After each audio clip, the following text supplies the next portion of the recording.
يعني يبانوا لك بزاز لك هكا هكا عاديين، بزاز اش لك هاد الهضره عريانين عاديين. اش هاد الهضره الفقير؟ راه بزاز لك تما عريانين،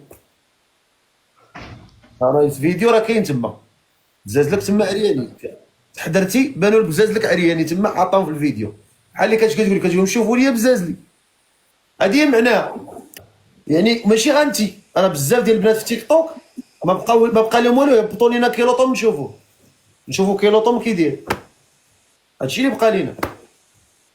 حيت دابا انا بغيت غير نعرف واش داك البروفيل الا شافوا باك ولا شافوا امك ولا شافت اختك ولا خوك اش غيكونوا راضين عليك. عندي لا فامي انا في تيك توك. يشوفوا بزاز لك عريانين عادي.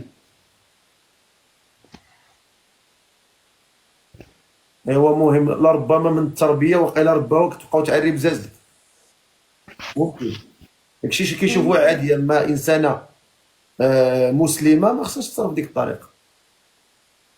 حيت طلعتي دابا جوج مرات، داك المره طلعتو السيد قال لك هضره قداش بقيتو كضحكوا كان شيئا عاديا وعجبكم الحال. دابا انت طلعتي كتقول لي الفيديو تزاد لك عريانين عاديه. اسمعني يعني نكمل. لا ديغنيغ فوا انا ما طلعتش مع صاحبتي طلعت. صافي هبطي عليا.